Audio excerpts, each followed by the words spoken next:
తరగతి గదిలో అర్జున్ మరియు రవి అనే ఇద్దరు మిత్రులు ఉండేవారు. వారిద్దరి పుట్టినరోజు ఒకే రోజు వస్తుంది. అర్జున్ తన పుట్టినరోజును ఎంతో సంబరంగా జరుపుకుంటాడు. చాలా ఆహారం వృధా చేస్తాడు. అదే రోజు రవి తన తల్లి చేత కొంత ఆహారం తయారు చేసి పేద పిల్లలకి పంచుతాడు. ఇవాళ నా పుట్టినరోజు, నీతో పంచుకోవడం నా ఆనందం అని ఆ పిల్లలతో అంటాడు. వీటిని వారి ఉపాధ్యాయురాలు దూరం నుంచి చూస్తుంది. తర్వాత పాఠశాల సమావేశంలో ఇద్దరి గురించి చెబుతుంది. అప్పుడు ఆ ఉపాధ్యాయురాలు ధనం మంచిదే, కానీ దానిని మంచి పనికి వినియోగించాలి అని చెబుతుంది.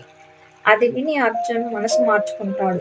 అర్జున్ రవితో, నువ్వు చాలా మంచి పని చేశావు. రాబోయే పుట్టినరోజు నీతో కలిసి నేను కూడా పేద పిల్లలకి ఆహారం పంచుతాను అని చెప్తాడు. పుట్టినరోజు రాగానే అర్జున్, రవి ఇద్దరూ కలిసి పేద పిల్లలకి ఆహారం పంచుతాడు. అప్పుడు అర్జున్‌కి ఆ రోజు ఏదో తెలియని సంతోషం మనసుకి కలుగుతుంది. అదే నిజమైన స్నేహానికి, సేవ భావానికి ఆరంభమవుతుంది. ఏదైనా సరే ఇతరులతో పంచుకోవడం వలన వచ్చే ఆనందమే నిజమైన సంబరంగా ఉంటుంది.